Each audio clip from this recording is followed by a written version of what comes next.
Correspondent, because the Prime Minister is about to make a statement to the House, and there has been some criticism actually of the government. The fact that Boris Johnson made that televised address last night, we had the publication of the document at 2 o'clock, and Parliament feels it's sort of coming third in a sense. Yeah, I think that's right, Ben. We heard from the Speaker last week, actually, that he was a bit frustrated that these announcements weren't made to Parliament in the first place.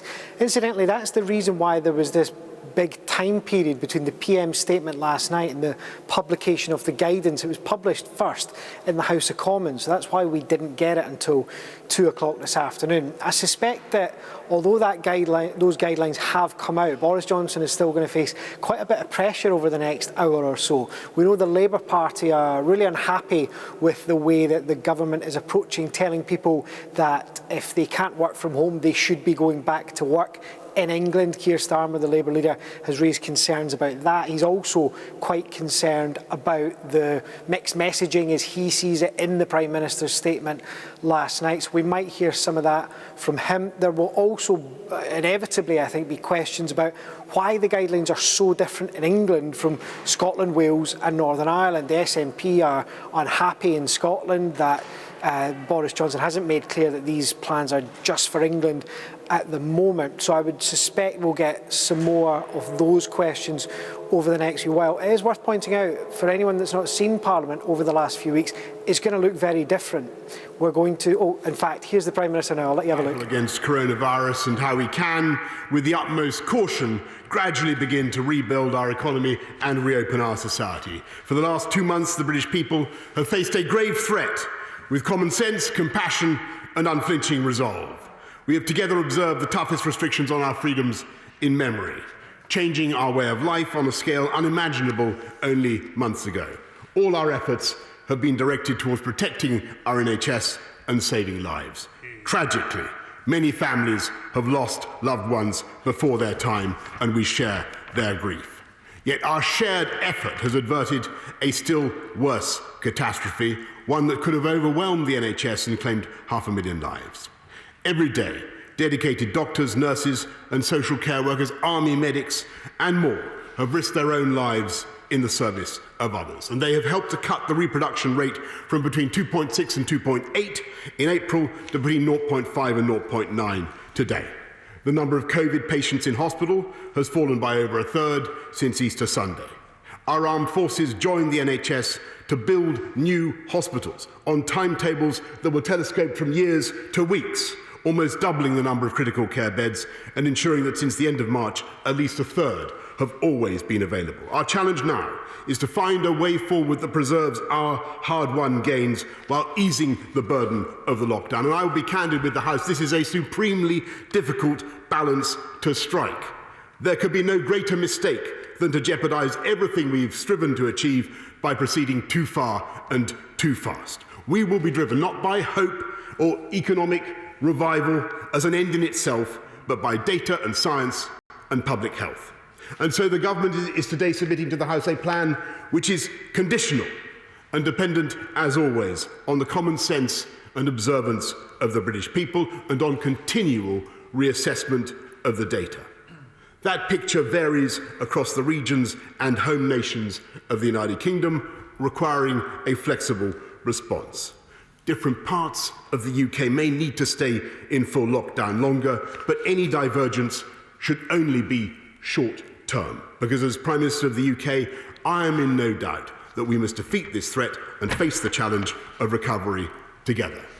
Our progress will depend on meeting 5 essential tests: protecting the NHS, reducing both the daily death toll and the infection rate in a sustained way, ensuring that testing and PPE can meet future demand, which is a global problem, but one that we must fix, and avoiding a second peak that would overwhelm the NHS.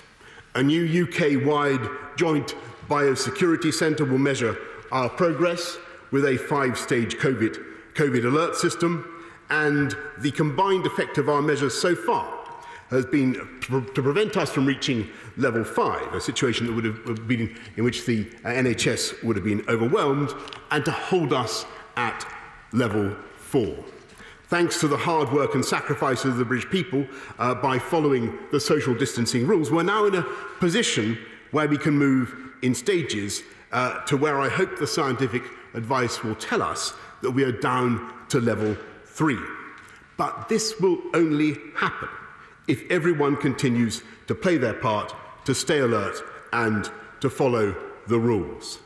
We must also deal with the epidemic in care homes, where a tragic number of the elderly and vulnerable have been lost. And while the situation is thankfully improving, there is a vast amount more to be done. And of course, we need a world-leading system for testing and tracking and tracing victims and their contacts. So I'm delighted that Baroness Harding, the chair of NHS Improvement, has agreed to take charge of a programme that will ultimately enable us to test hundreds of thousands of people every day. All this means that we have begun our descent from the peak of the epidemic, but our journey has reached the most perilous moment where a wrong move could be disastrous. So, at this stage, we can go no further than to announce the first careful modification of our measures. Step 1 in moving towards COVID alert level 3, a shift in emphasis that we can begin this week. Anyone who cannot work from home should be actively encouraged to go to work, and sectors that are allowed to be open should indeed be open, but subject to social distancing. These include food production, construction, manufacturing, logistics, distribution, scientific research. And to support this, to explain this again, we're publishing guidance for businesses on how to make these workplaces safe, COVID secure. People who are able to work from home, as we've continually said, should do so. People who cannot work from home should talk to their employers about returning this week and the difficulties that they may or may not have. Anyone with COVID symptoms, obviously, or in a household where someone else has symptoms, should self-isolate. We want everyone travelling to work to be safe, so people should continue to avoid public transport wherever possible, because we must maintain social distancing, which will inevitably limit capacity. Instead, people should drive, or better still, walk or cycle. With more activity outside our homes, we would now advise people to wear a cloth face covering in enclosed spaces where social distancing is not always possible, and you're more likely to come in contact with people you don't normally meet. The reason is face coverings can help to protect each other and reduce the spread of the disease, particularly if you have coronavirus-like symptoms. But this does not mean, I must stress this does not mean wearing medical face masks, 2R or FFP3, which must be reserved for people who need them. We have all lived so far with onerous restrictions, Mr. Speaker, on outdoor spaces and exercise. And this is where my honourable friend interjects from the Secretary, because I know he's a keen swimmer, Mr. Speaker, and unfortunately we can't do anything for swimming pools, but we can do something for lakes and the sea. This is where we can go significantly further, and because there is a lower risk outdoors than indoors. So from Wednesday, there will be no limits on the frequency of outdoor exercise people can take. You can now walk, sit and rest in parks. You can play sports and exercise, and you can do all these things with members of your household, your own household, or with one other person from another household, provided you observe social distancing and remain 2 metres apart. And I do hope that's clear, Mr. Speaker, and I'm conscious people want to come back and ask questions in more detail, and I'll be very happy to answer. We shall increase the fines for the small minority who break the rules, starting at £100 but doubling with each infringement up to £3,600. You can drive as far as you like to reach an outdoor space subject to the same rules and the laws and guidance of the devolved administrations. I'm sorry to say, however, Mr. Speaker, that we should continue to ask those who are clinically vulnerable, including pregnant women and people over 70, or those with pre-existing chronic conditions, to take particular care to minimise contact with those outside their households. And we must continue to shield people who are extremely vulnerable. They should, I'm afraid, remain at home and avoid any direct contact with others. I know that easing restrictions for the many will only increase the anguish of those who must remain shielded. So the government will look at every possible way of supporting the most vulnerable. Mr. Speaker, all of our precautions will count for little if our country is reinfected from overseas. So I give notice that we shall introduce new restrictions at the UK border, requiring 14 days of self-isolation for international arrivals, while respecting our common travel area with Ireland. Every day, we shall monitor our progress, and if we stay on the downward slope and the R remains below 1, then and only then will it become safe to go further and move to the second step. This will not happen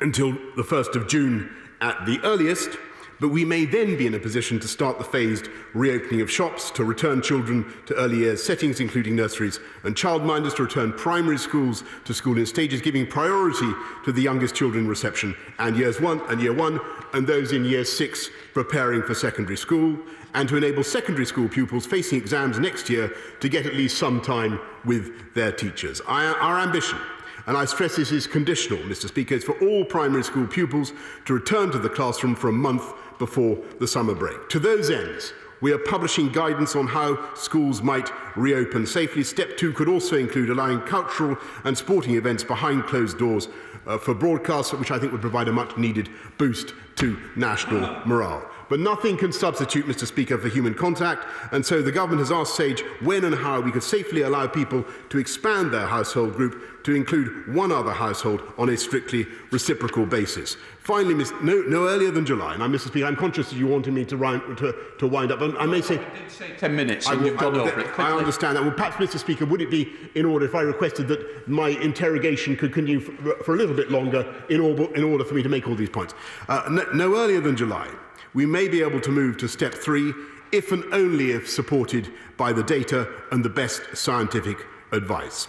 We would then aim to reopen some remaining businesses, including potentially hospitality, cinemas and hairdressers, as well as places of worship and leisure facilities. And this will depend on maintaining social distancing and new ways of providing services. So we will phase and pilot any reopenings to ensure public safety. And I must be clear again, if the data goes the wrong way, if the alert level begins to rise, we will have no hesitation in putting on the brakes, delaying or reintroducing measures locally, regionally or nationally. Mr. Speaker, our struggle against this virus has placed our country under the kind of strain that will be remembered for generations. But so too has the response of the British people. So too will the response of the British people, from dedicated shop workers keeping our supermarkets open and ingenious teachers finding new ways of inspiring their pupils, to the kindness of millions who have checked on their neighbours, delivered food for the elderly, or raised astonishing amounts for charity. In these and in so many other ways, we are seeing the indomitable spirit of Britain. And, Mr. Speaker, let me summarise by saying that people should stay alert, by working from home if you possibly can, by limiting contact with others, by keeping your distance to 2 metres apart where possible, washing your hands regularly, and if you or anyone in your household has symptoms, you all need to self-isolate. Because if everyone stays alert and follows the rules, we can control the virus, keep the rate of infection down, and keep the number of infections down. And that is how we will be able, Mr. Speaker, to save lives and to save livelihoods as we begin to recover from the coronavirus. And I commend this statement to the House. What I'd like to say is to the Leader of the Opposition, please take an extra minute after that. Thank you. Leader of the Opposition, Keir Starmer, 6 minutes. Thank you, Mr. Speaker. Can I thank the Prime Minister for advance copy of his statement and for advance copy of the command paper that his office sent through an hour or so ago, and for taking time to speak to me and other opposition leaders yesterday before his speech. And can I start by acknowledging just how difficult the decisions are that now fall to be taken? We do recognise how difficult they are. What the country needs at this time is clarity and reassurance. And at the moment, both are in pretty short supply. And at the heart of the problem, it seems, is that the Prime Minister made a statement last night before the plan was written, or at least finalised. And that has caused considerable confusion. So yesterday afternoon, there was a number 10 press release that said, from Monday, i.e. today, anyone who can't work from home, for instance, those in construction and manufacturing, should be actively encouraged to go to work. So it's understood from that that it was today was the start day, and that was for construction and manufacturing. A few hours later, the Prime Minister made his statement. There was no express reference to time frame.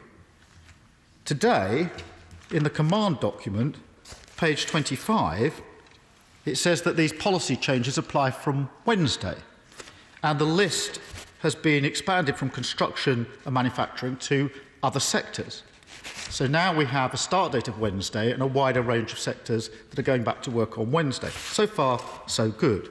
One of the key issues then is, will there be guidelines in place to ensure safety at the workforce? They were being consulted on last Sunday. They were vague and had big gaps in. So under protective equipment, it just said to be inserted or to be added. In the document I've now seen, it says that workplaces should follow the COVID secure guidelines, which I assume are the same guidelines, as soon as practicable. But under page 22, it says they will be released later this week. So we know some people are going back to work on Wednesday. The guidelines have not been published. They're apparently going to be released later this week. So can I just ask the Prime Minister, will the guidelines, the safety guidelines, be ready for Wednesday, which realistically means tomorrow, if workplaces are going to be ready for them for Wednesday morning? If not, is he seriously asking people to go back to work without the guidelines? Have the guidelines now been agreed with businesses and trade unions? That was the attempt that was going on Sunday a week ago. And do the guidelines only apply in England? Can I then turn to getting to work, because this has been the other issue of some concern. The Prime Minister said last night that people shouldn't rely on public transport. The command paper now, page 26, says the government is working with transport providers to bring services back to pre-COVID-19 levels as soon as possible. So bring the services back to their old levels, and says social distancing guidelines on public transport must then be rigorously followed. So ramp up the service, new guidelines for social distancing. But again, we learned from page 26, unfortunately, those guidelines not ready.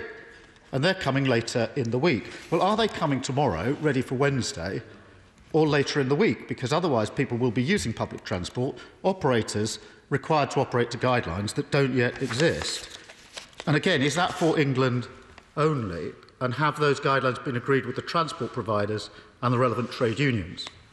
Mr. Speaker, one other point about work. There is a real concern that the Prime Minister might be able to clarify for those that have got childcare responsibilities, with schools not going back till June, and I understand the conditionality behind that. Should they go back to work on Wednesday or not? Because they're in a quandary as to what to do. Can I then turn to international travel? Last night, the Prime Minister said in his speech that he was proposing to impose quarantine on people coming into the country by air. Well, given that 100,000 people have arrived in the UK since the start of lockdown, why is that only being introduced now? And is it only for those arriving by air? Because the command paper now says it's for all international arrivals. So does that mean all ports? And again, is that England or the UK? But it then goes on to say these international travel measures, i.e. the quarantine, will not come into force on Wednesday, unlike the other policy changes, but will be introduced as soon as possible. So when's that going to be? The Prime Minister also said we're going to be driven by the science, the data and public health. So what is the scientific evidence and the public health basis behind the measures announced and the stay alert message? And finally, the Prime Minister will know that there's not consensus, either on messaging now or on policy, between the UK government and those in Wales, Scotland and Northern Ireland. Not something I know he wanted to see, but now we're in that position. Raises serious concerns with a real danger of divergence. And again, this is clear from the document that he provided to me an hour or so ago. Page 27 says, travel to outdoor spaces is now permitted irrespective of distance, but we must respect the different rules in Scotland, Wales and Northern Ireland. Does that mean one can travel to the border but not presumably beyond the border where there are differences, which makes enforcement extremely difficult and clarity really difficult? So what can we do, what can he do to ensure that we exit lockdown as one united kingdom just as we entered it? Mr. Speaker, there are lots of questions, but so far precious few answers. The country does need clarity on this, and people need reassurance above all else. They need it in the next 48 hours. So can the Prime Minister now please provide that clarity?